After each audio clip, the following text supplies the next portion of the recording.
안녕하세요. 네, 반갑습니다. 오늘 이제 2020년 대비 어떻게 수업을 진행할지 선생님들께 좀 소개를 드리고 그거보다 앞서 임용 시험에 대해서 좀 이렇게 한 큐에 쫙 정리를 하고 싶으시죠? 그래서 아마 오셨을 거라고 생각을 해서 일단 선생님들이 어떤 거 궁금하신지 한번 좀 물어볼까요? 어떤 게 궁금하세요?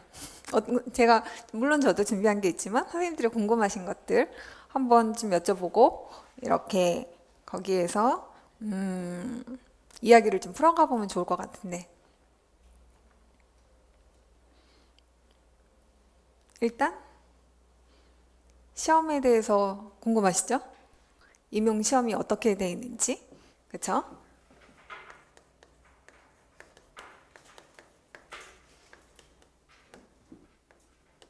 음악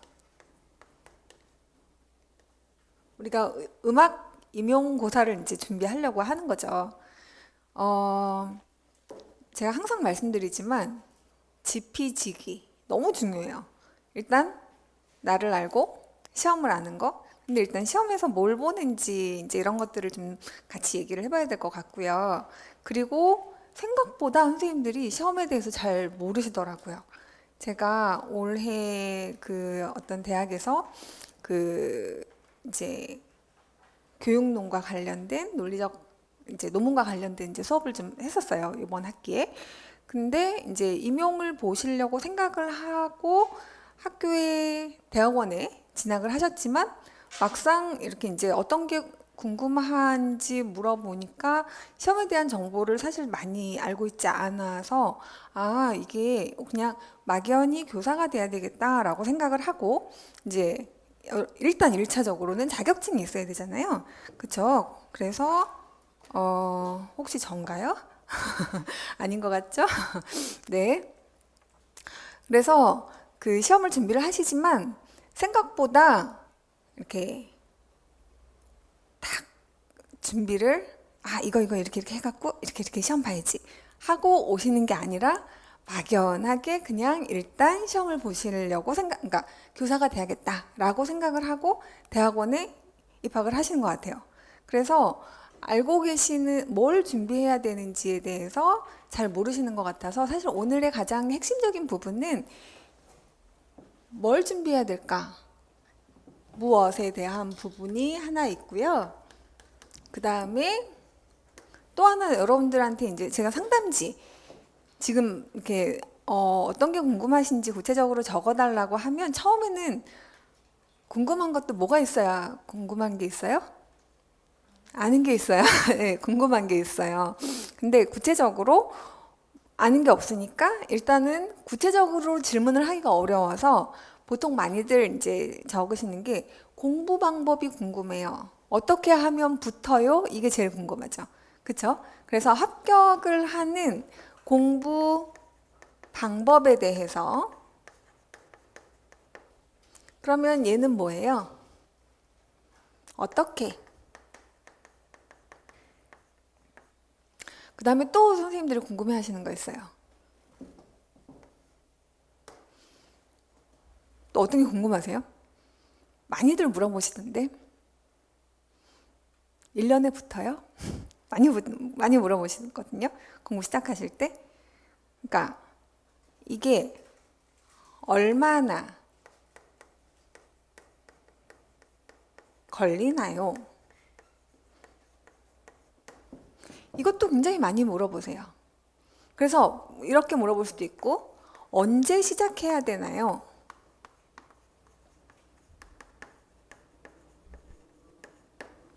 자, 요것도 많이 물어보세요.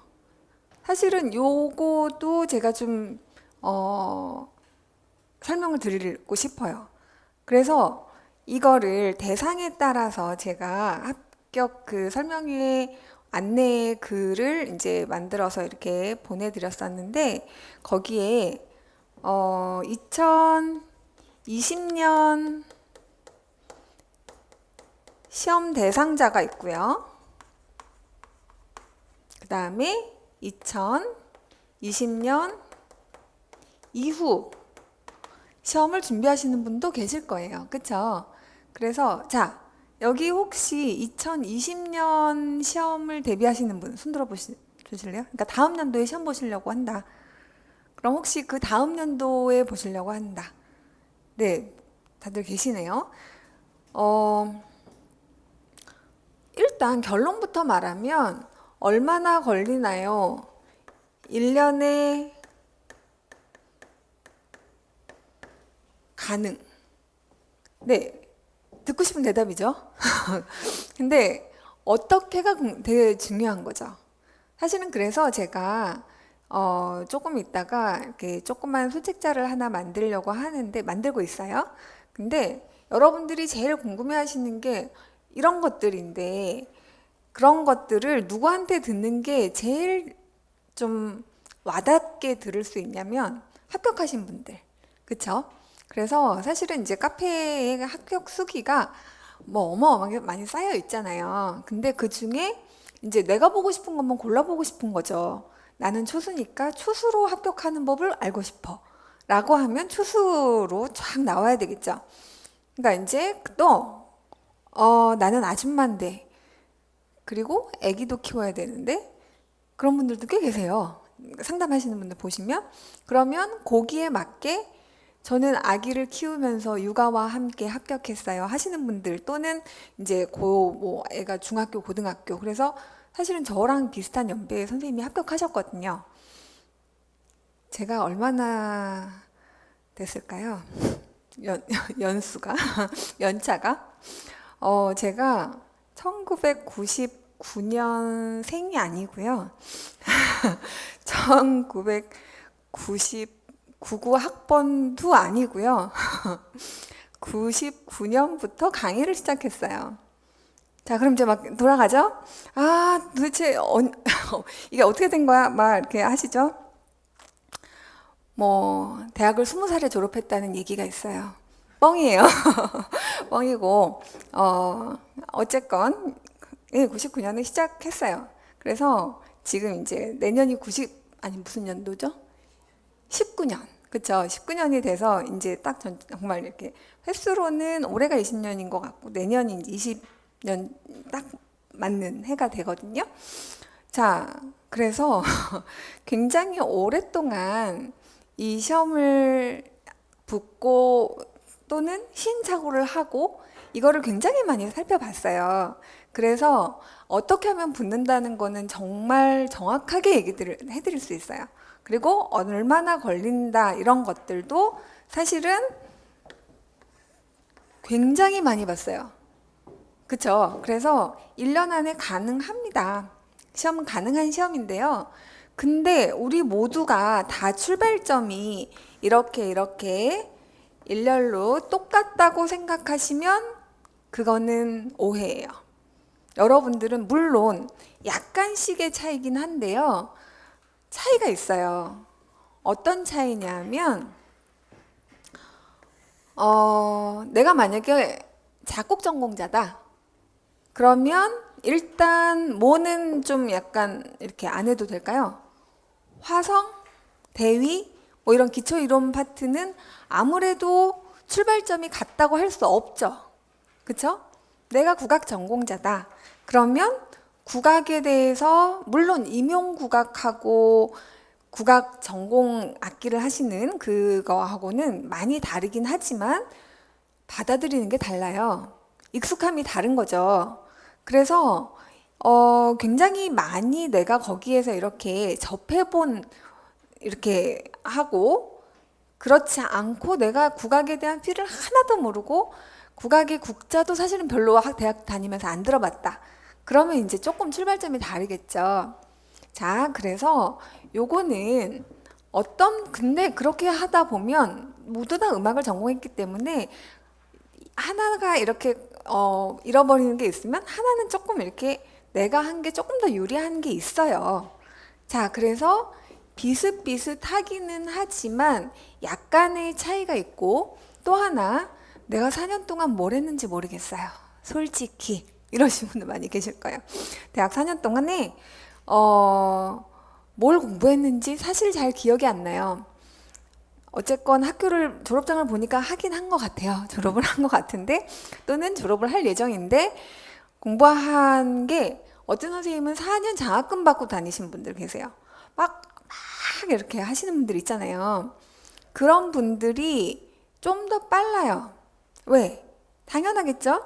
그동안에 공부해온 게 이미 이만큼 그게 뭐 학교 공부가 임용과 거의 관계가 없냐? 그렇지 않아요. 사실 그거를 꼬박꼬박 정말 잘 해놨으면 서양음악사도 뭐 올 에이프릴인데 뭐 그때 다 막 시험 보기 전에 외웠어요 라고 하더라도 아무튼 그만큼을 해놓은 거는 머릿속에서 이렇게 되게 다들 이렇게 있어요. 맴돌아 있지만 이렇게 바로 꺼내서 나오지 않는다 뿐이지. 자, 시창청음. 자, 저는 중학교 때부터 시창청음을 쭉 하는 학교에서 공부했어요. 라고 하면 시창청음이 이건 별로 이제 이따가 시창청음 선생님께서 얘기해 주시겠지만 그냥 이제 마지막 4단계에서 오시면 될 것 같아요. 이제 다 진단을 해주세요. 근데 저는 베토벤이에요. 귀만. 이라고 얘기하시는 분이 계세요. 자, 그러면 그럼 이제 뚫어야죠. 그쵸? 이게 뚫리는데 얼마나 걸릴까요? 자, 그것도 이따가 한번 물어보세요. 자유롭게 물어보실 수 그럴 시간이 있으실 거예요. 자, 그래서, 자, 모두 다 우리가 하나로 똑같지는 않다. 그렇지만 되게 희망적인 거는 임용시험은 이제 시험을 보는 종목은 우리가 조금 이따가 얘기를 할 거고요. 이렇게 해서 거의 14가지 정도가 있어요. 자, 근데 이 기준을 한 이 정도로 정해 놓고 이제 여기서부터 시작을 하는 분도 있고 여기서부터 시작을 해서 여기까지 가야 되는 분도 있겠죠.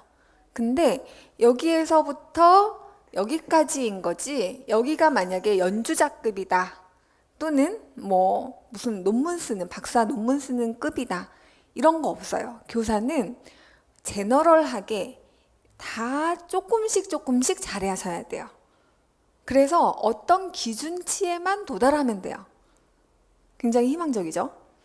그러니까 어떤 기준치까지만 가면 되는 거지. 그리고 또 하나, 내가 여기까지 이거는 이만큼 갔는데 하나는 기준치에 요만큼 모자랐어요. 근데 또 다른 건 요만큼 잘했어요. 그러면 요만큼을 가지고 요만큼 부족한 거를 메꿀 수가 있어요. 그러니까 내가 귀가 혹시 안 뚫린다 하더라도 혹은 내가 피아노가 이제 다른 피아노 전공자하고 비교하시면 안 돼요. 그러니까 피아노 전공자하고 피아노만 정말 계속 그거를 업으로 보통 10년 이상 하잖아요. 그쵸? 10년 이상 하루에 또 얼마나 오래 앉아 있어요. 근데 그렇게 하시는 분과 비교하려고 하지 말고 내가 적합한 시험 보는 지역을 정하시면 돼요. 그래서 나는 노래는 괜찮은데 피아노가 어느 정도가 아니라 굉장히 약해 라고 하면 응용 반주를 잘 배우셔서 코드를 적당히 손이 잘 안 돌아가도 괜찮아요. 노래가 잘 들리면 되거든요. 어색하지 않게. 이론도 마찬가지예요. 교육론 파트가 있고요. 교육론 파트가 있고 그 다음에 서양음악 파트가 있고요. 그 다음에 국악 파트가 있어요. 우리는 이렇게 세 파트로 되어 있는 부분을 시험을 볼 겁니다. 임용시험은. 물론 이 안에 다시 엄청나게 많이 이제 나눠지지만 40가지 정도로 나눠져 있어요. 여러분들 지금 받으신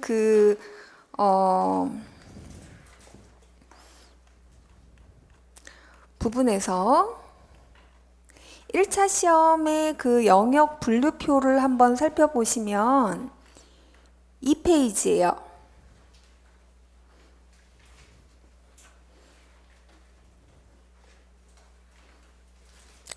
교과 교육학이 있고요.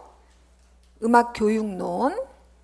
그 다음에 교과 내용학 중에 화성법, 대위법, 음악 형식론, 작곡, 서양음악사. 여긴 다 어떤 파트예요? 서양음악 파트죠. 그 다음에 국악개론, 국악실기, 한국음악사, 장구 연주법, 여기까지는 뭘까요? 국악 파트겠죠. 그 다음에 지휘하고 피아노 반주법이 이제 서양음악 파트로 들어가 있어요. 자, 요게 여러분들이 전공 중에 시험 보셔야 할 과목인데요. 요 과목이 이제 크게 세 가지로 분류를 하면, 두 가지로 분류하면 어떻게 분류하고, 요거 두 개는 교과, 내용학이라 하고요. 요거는 뭘까요? 교과, 교육론이라고 해요.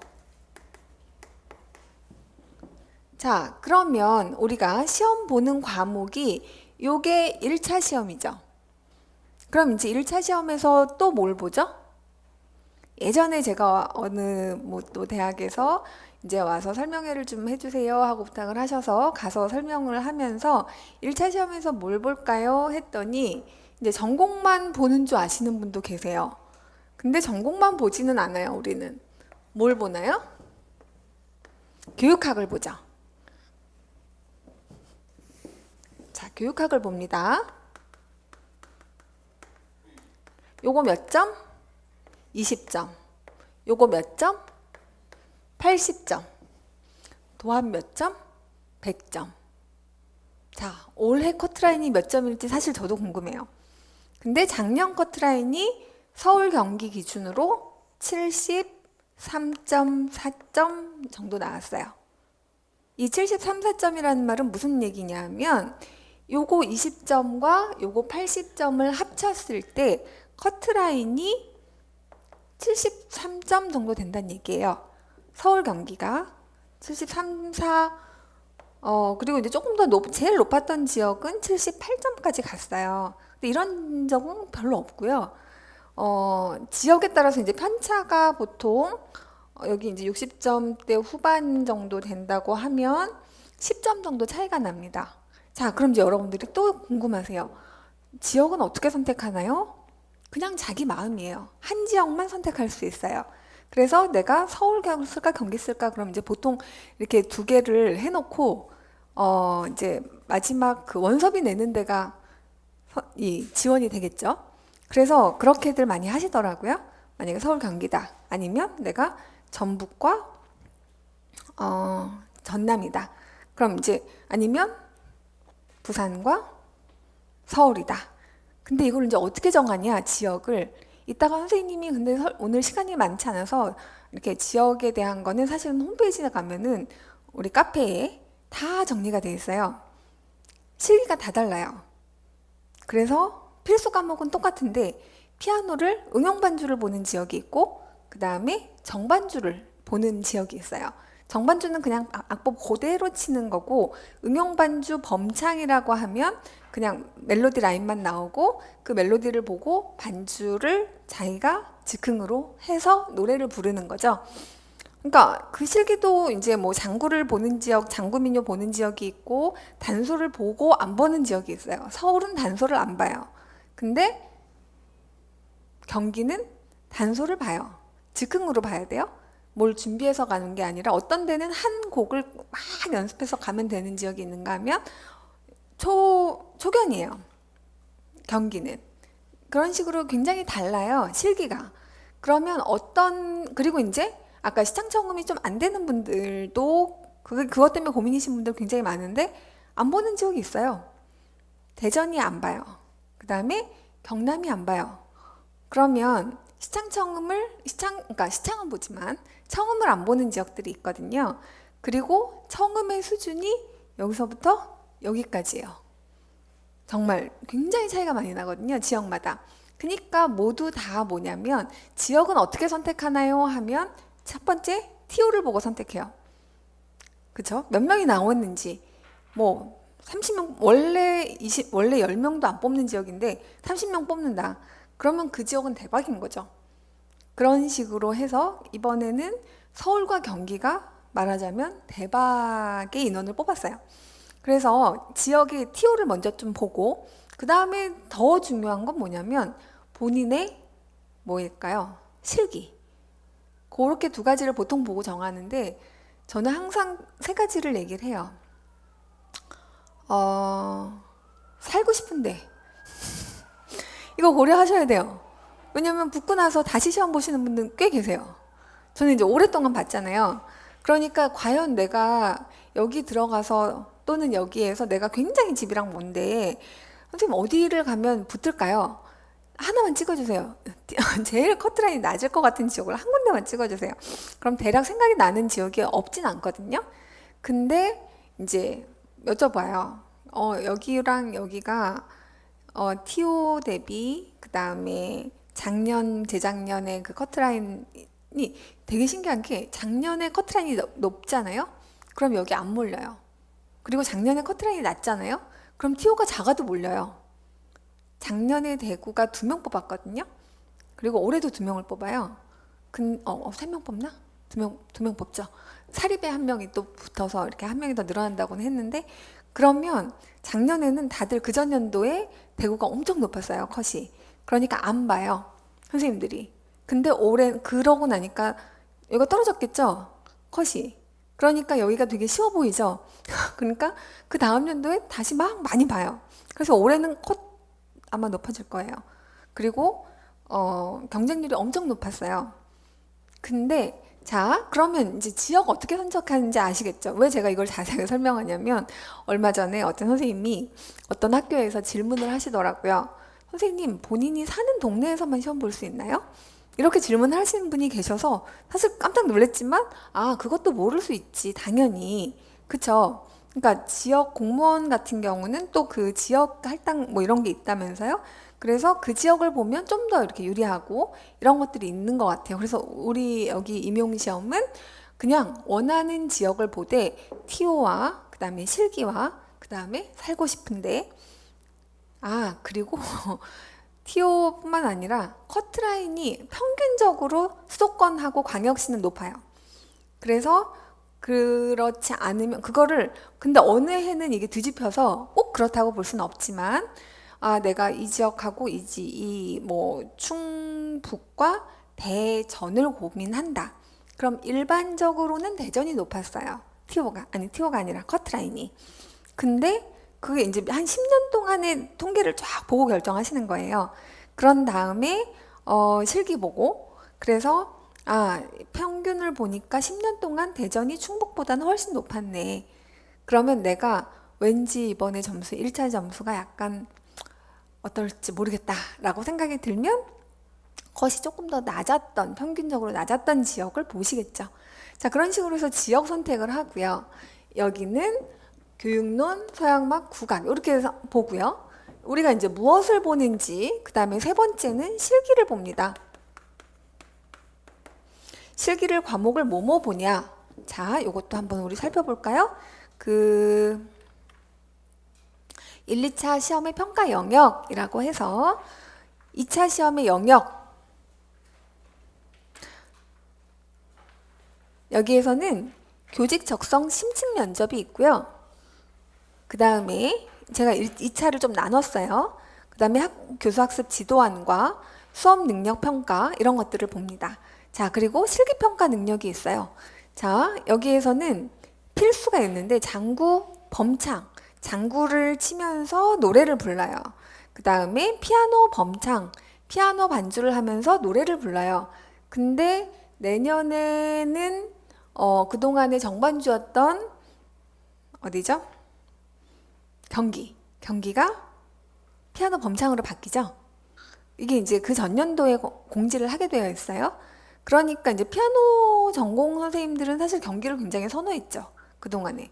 그럼 별로 할 게 없으니까 그냥 반주 보고 바로 치면 되니까.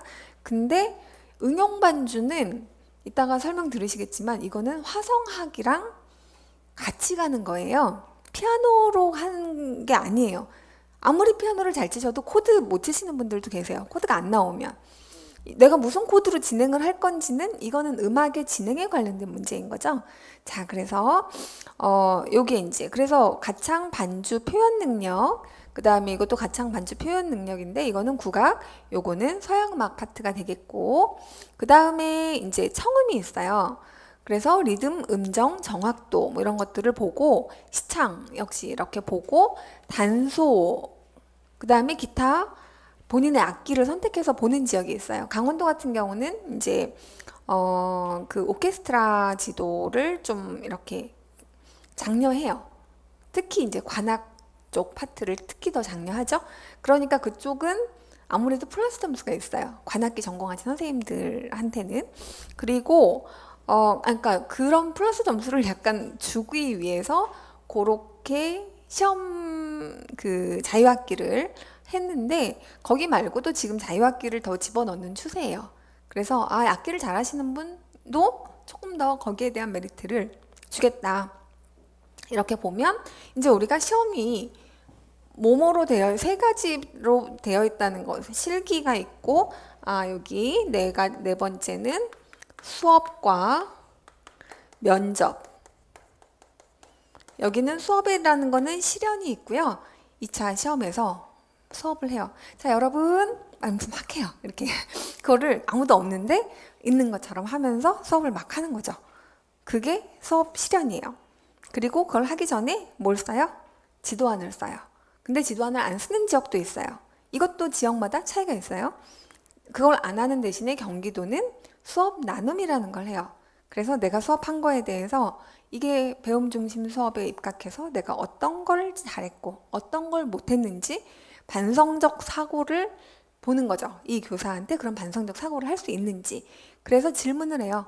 거기 이제 수업을 15분 동안 하고 오면 이제 이쪽으로 앉으시죠? 그럼 이제 앉아요. 그러면 거기 질문하신 선생님들이 자, 지금 방금 하신 수업에서 어떤 부분이 가장 부족했는지 배움 중심 수업에 입각해서 한번 성찰적으로 말씀해 보세요. 이렇게 얘기를 해요. 그러면 이제 수업 막 한 다음에 여러분 한 다음에 제가 생각하는 저의 수업에 뭐 이러고 이제 또 얘기를 막 해야 돼요.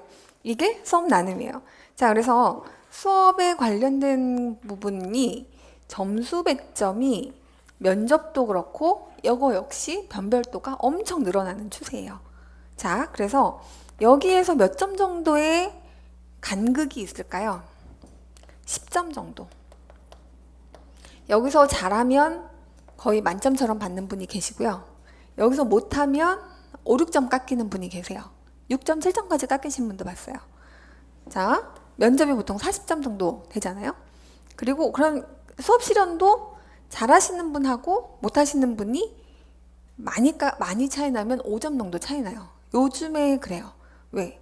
수업 잘하는 선생님 뽑겠다는 거예요. 1차는 그냥 실력이 어느 정도 그거에 그러니까 시험을 잘 보는 게 아니라 잘 가르치는 선생님을 뽑고 싶겠죠. 그러니까 기본 능력을 보겠다는 얘기예요. 1차로. 그래서 점점 더 2차는 늘어날 겁니다. 수업 역량을 보는 쪽으로. 앞으로는. 자, 그래서 여기에서 5점 정도의 변별도가 있습니다. 그래서 여기서 10점 정도 차이가 나요. 그럼 여기서는 몇 점 정도 차이가 날까요? 73점 정도 1차를 받으시는 분이 있는가 하면 83점 정도 받으시는 분도 계세요. 근데 89점 받으시는 분들은 극소수예요. 그러면 15점까지는 잘 차이 안 나고 대략 몇 점? 이것도 역시 10점. 아까 얘기했죠. 이만큼을 10점을 더 받으면 여기서 10점 깎여도 된다는 얘기를 하고 싶은 거예요. 자, 그래서 여기서 10점. 그 다음에 여기서 10점. 그 다음에 이건 이제 교육학까지 합쳐서 1차니까. 그럼 실기에서 몇 점 차이 날까요? 지역마다 달라요. 자, 그러니까 이것도 지역을 선택하실 때 중요하겠죠. 내가 실기를 되게 못해. 그러면 지역에서 실기 변별도가 낮은 지역으로 가시는 게 유리하겠죠. 그쵸? 어떤 지역은 5점 이상 차이가 안 나요. 근데 서울 같은 지역은요. 작년 저랑 같이 공부하셨던 선생님 중에 최고점이 27점이었어요. 최저점이 둘 다 붙으신 분이에요. 11점이었어요. 자, 서울은 실기에서 결판이 난다고 보셔도 될 만큼 근데 이분은 여기가 거의 커트라인이었고요. 1차가. 그리고 이분은 여기에서 10몇 점이 높았어요. 그러니까 거기에서 둘이 상쇄가 돼서 두 분 다 높은 점수로 붙었어요. 그러니까 컷 아니에요. 컷에서 한참 높은 점수로 붙었는데 이분은 1차 시험이 거의 컷이었거든요. 근데 여태까지 본 역대급 점수예요. 27점은. 3점 깎인 거예요, 실기에서. 작년 실기가 완전 서울 엄청 쥐약이었거든요. 시조가 나왔어요. 국악 실기가.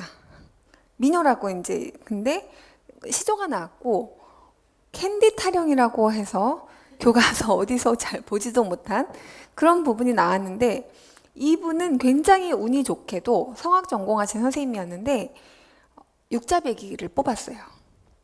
그래서 세 곡 중에 제일 그래도 할 만한 곡을 뽑으신 거예요. 뭐 본인이 했던 곡인 거예요. 육자배기를 잘 부르셨나 봐요. 그래서 어쨌건 이렇게 점수가 돼서 붙었어요. 자, 이제 시험에 대해서 대략 어느 정도 점수 변별도가 있는지 조금 감이 오시나요? 그죠? 그래서 10점, 10점, 10점 정도 봅니다. 평균. 여기에서 10점. 뭐냐면 여기서 만점 받잖아요. 그럼 여기서 커트라인인데도 뒤집어요. 다 뒤집을 수 있어요. 그러니까 수업을 잘하고 면접을 잘하면 1차에서 요만큼 정말 내 커트라인으로 돼도 붙으신 분들 되게 많이 봤다는 얘기예요.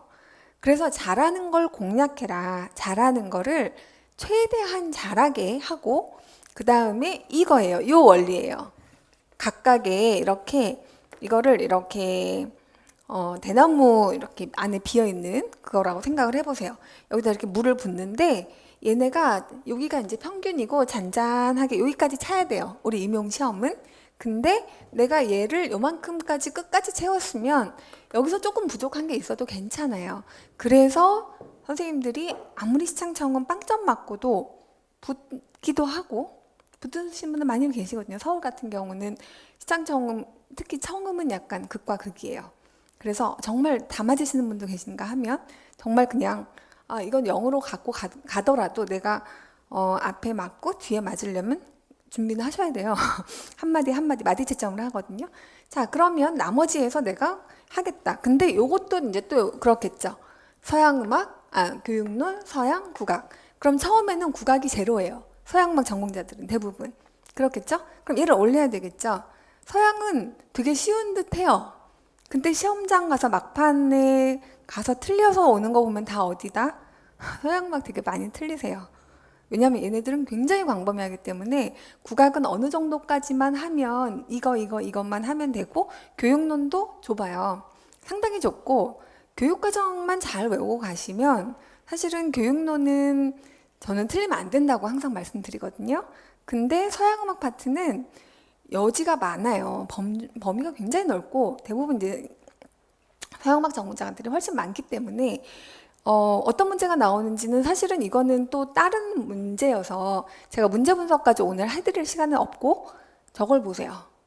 제가 얼마 전에 이 올해 거 분석해드린 거 아마 오픈되어 있을 거예요. 홈페이지에 가셔서 시험 문제를 정확하게 보고 싶으면 올해 나왔던 문제 해설 강의를 해드렸어요. 그것도 막 컴팩트하게 해가지고 1시간 반 정도에서 다 끝났거든요. 그러니까 그거 보시고 그거 이제 문제가 어떻게 나오는구나 꼭 체크하세요. 오늘은 대표 문제만 이런 문제가 나옵니다 라는 거 기입형과 서술형만 이제 얘기를 하려고 제가 준비를 했는데 그냥 샘플만 보여드릴게요.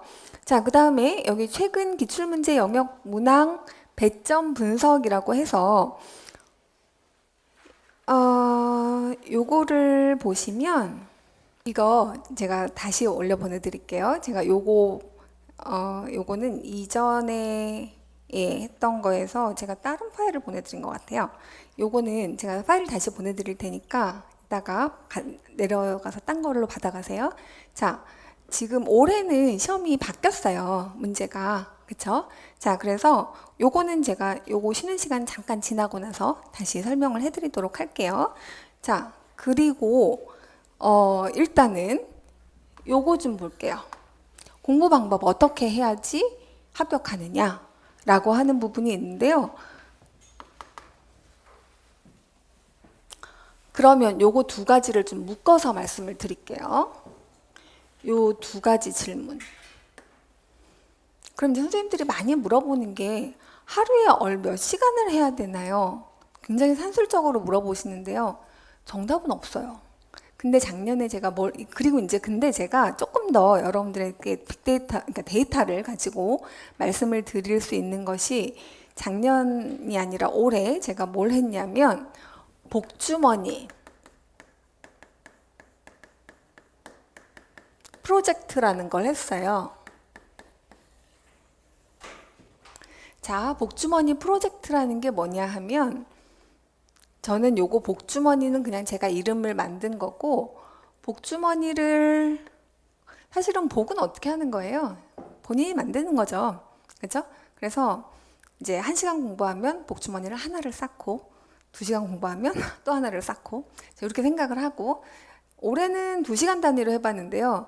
2시간 단위로 하니까 1개 반 뭐 이런 식으로 나오더라고요. 그래서 1시간 단위로 올해는 하려고 해요. 뭐냐면 복주머니라고 해서 내가 공부한 시간을 매일매일 기록하는 거예요. 근데 기록을 어떤 식으로 하냐면 교육론 근데 이거를 나중에 보니까 선생님들이 다 뭘 찍냐면 앱을 찍으시더라고요. 다 앱 관리가 있어요. 학습관리 앱이 굉장히 잘 돼 있어가지고 그냥 그걸 찍으시면 돼요. 그냥 딱 찍어서 그냥 올리면 돼요. 그러면 보통 어떻게 기록하게 돼 있냐면 몇 시부터 몇 시까지, 몇 시부터 몇 시까지, 몇 시부터 몇 시까지 뭐 해갖고 총 공부한 시간 그래서 6시간 49분 뭐 이렇게 나와요. 근데 이거를 하려면 보통 많이 쓰는 프로그램 중에서 뭐 쓰세요, 선생님들? 혹시 아직은 안 쓰시나요? 네. 제가 알려드릴게요. 나중에 그냥 카페에다가 쭉 이렇게 정리를 한번 해드릴게요. 근데 그 뒤집으면 그때부터 공부하는 걸로 되는 프로그램이 있어요. 핸드폰을 뒤집어야 돼요. 얘를 열면 걔는 그때 카운트를 안 해요. 그래서 다시 뒤집어요. 그래서 얘가 뒤집혀 있을 때만 공부를 하는 건데 5시간 나오기도 쉽지 않대요. 하루 종일 앉아 있는데 처음에는 그러니까 이걸 드는 거예요, 자꾸. 그럼 얘가 이제 알람 막 이걸 띠리띠리 띠리띠리 너 지금 15분 동안 핸드폰 봤어? 뭐 이런 게 나와요. 빨리 덮어. 그럼 이제 덮어요. 그러고 나면 이제 그러고 또 이제 막 공부를 해요. 그러다가 뭐 또 삑삑 오죠. 그러면 그래서 나중에는 이제 근데 핸드폰을 옆에 두고 공부하시는 분들은 그렇게 하시고 아예 어디에다가 넣어버리시는 분들 계세요. 그런 분들은 그냥 따로 타이머를 가지고 하시는 게 편해요. 그래서 이거를 이제 제가 데이터가 생길 거라고 얘기를 하는 게 올해 합격하는 초수 선생님들 중에 몇 시간을 하고 합격하는지 제가 한번 데이터를 보려고요. 근데 꾸준히 10시간을 찍으신 분들이 계세요. 보통 일 아니거든요. 꾸준히 10시간을 이렇게 뒤집어서 찍는다는. 근데 뒤집어서는 아마 그 프로그램을 안 썼을 거라고 이걸 쓴 선생님들이 얘기해 주셨어요. 10시간 못 나와요, 선생님. 아마 그분은 그냥 이렇게 시간 재다가 뭐 딴 게 좀 있거나 쉬거나 뭐 이런 것들도 그냥 약간 포함된 시간일 거예요. 10시간을 순수하게 그 타이머로 찍는 거는 거의 불가능하다고 이제 얘기를 막 하시던데 시험에 아주 가까워오면 또 해요. 근데 평균은 6시간. 근데 이제 열심히 하시는 분들만 이걸 올리게 되죠. 그쵸? 그래서 그걸 어떻게 시간을 나누냐면 교육론 2시간, 그 다음에 국악 2시간, 서양음악 2시간, 평균 요렇게 3과목을 이렇게 나눠 드리고요. 제가 이거 표를 드려요. 무슨 표를 드리냐면 전격 종지를 이렇게 돌릴 수 있게. 돌린다는 거는 그러니까 한 5회독, 6회독, 7회독 뭐 이렇게 해가지고 한 6회독까지 하신 분을 봤어요. 그냥 이렇게 쭉 정해놓고 여기 파트를 이렇게 쫙 정해서 합격하신 분이 올려준 표가 있어요. 합격 수기 가보면 다 있어요. 그래서 이제 나중에 제가 다 나눠드릴 거예요. 다이어리랑 같이. 그러면 이제 거기에 근데 다이어리 손으로 막 쓰시는 분 반, 아날로그파 반, 그 다음에 디지털파 반 이렇게 있어요. 그러면 강의 듣는 시간 빼고 이 시간이에요. 그러니까 빼고 하라고 하거든요. 저는 강의 시간도 중요하지만 개인 공부 시간을 반드시 확보하셔야 돼요. 이거랑 같이. 그래서 강의를 들으면서도 공부를 하고 있고 그러면서 본인이 이거를 해서 공부를 하는 거예요. 그래서 공부는 근데 강의는 뭘 해드리냐면 헤맬 수 있는 시간을 최소화해드려요. 헤매지 않고 그 다음에 딱 이것만 하면 될 수 있게 마인드맵을 해드려요. 그러니까 마인드맵을 보게 되면 혹시 지금 네, 제가 아까 이렇게 좀 이렇게 보고 계시라고 여러 책을 막 띄엄띄엄 나눠드렸는데 어디쯤에 있을까요? 마인드맵 거기 있나요? 마인드맵은 어디 있어요? 큰 거. 아, 네. 네, 예. 이따가 제가 조금 보여드릴게요. 잠깐 쉬고. 그래서 마인드맵을 통해서 일단은 구조화를 하셔야 돼요. 자, 어떻게 공부를 해야 되느냐? 하나는 학습 관리, 본인 공부가 더 중요하다고 먼저 말씀드렸어요. 그래서 이제 이런 복주머니 같은 거를 통해서 매일매일 내가 공부한 것들을 같이 나누는 거죠. 그러면 혼자 한 약속보다는 훨씬 그래도 구속력이 있어요. 그래서 그렇게 매일매일 공부를 하시고 한 거를 복주머니 프로젝트라고 해서 제가 매일 글을 올려드리거든요. 공부한 시간 쭉 써주세요. 그리고 여러분들이 조금 동기부여할 수 있도록 글을 맨날 이제 이걸 하기 시작하자. 스타트 하자. 그러면 이제 그때부터 하거든요. 그래서 이제 1월 달부터 하려고 해요. 12월 달부터 하기는 네, 아직은 이제 웜업을 좀 해야 되니까 1월 달부터 새로운 마음으로 이제 이 프로젝트를 시작하려고 하는데 그러면 일대일적인 학습 관리가 돼요. 누가 무슨 공부를 얼만큼씩 하고 있는지 제가 매일매일 체크할 수 있어요. 저는 체크를 해드리고 그 다음에 뭐라고 좀 써드려요. 근데 다 비대스로 많이 하시더라고요. 처음에는 다 공개로 하려고 했거든요. 근데 내가 10시간 공부했어. 이것도 올리기 민망한 거고 내가 1시간 공부했어. 이거 올리기도 민망한 거예요. 그래서 결국 그냥 비대스로 저와 여러분 간에 그걸로 이제 하게 되는데 그렇게라도 꾸준히만 하시면 돼요. 임용에서 제일 중요한 공부 방법에 대해서 얘기할 때 제일 중요한 거를 제가 몇 가지 키워드를 얘기를 하는데요. 그 중에 구조화에 대해서 요거는 선생님들이 올해는 제가 아예 그렇게 책을 만들어 드렸어요. 마인드맵 책을. 그래서 심화반 자체를 다 마인드맵으로 했거든요. 그러니까 제가 이걸 2011년도부터 그러니까 거의 한 몇 년 한 거예요. 9년째가 되는 거죠. 이제 내년이면 이제 9년째가 돼요. 이 마인드맵을 처음에는 그렇게 적극적으로 활용하지 않고 조금씩 활용해 보다가 근데 마인드맵 수업이 굉장히 도움이 됐어요라는 거를 계속 이제 듣고 그래서 몇 년 전부터는 이제 마인드맵을 조금 더 강화해서 하자. 그래서 아마 올해 합격 수기는 거의 마인드맵이 쏟아질 거예요. 그러면 그거를 다 놓고 가라고 할 거예요, 저는.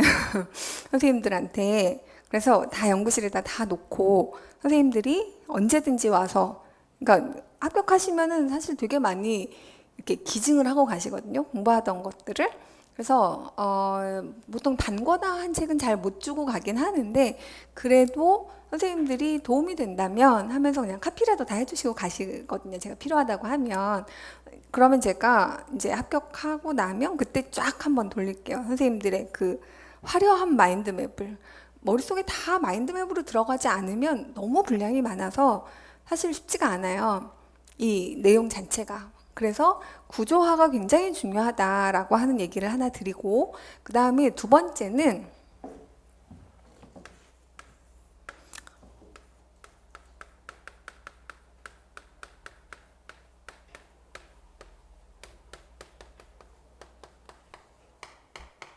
지속적인 복습이에요. 그래서 이 지속적인 복습을 아까 뭘로 하자고요? 복주머니로 하자는 거예요. 지속적으로 되는 거를 제가 체크를 해드려야 돼서 이게 보통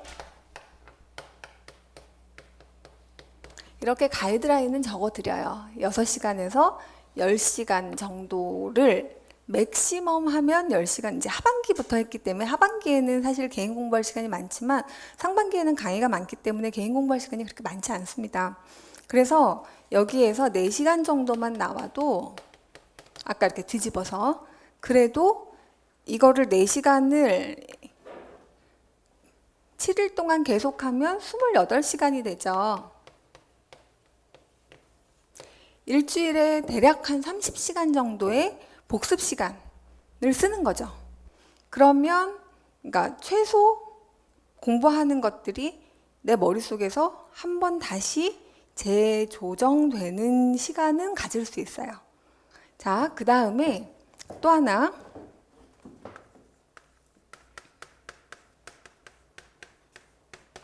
스터디가 중요한데요.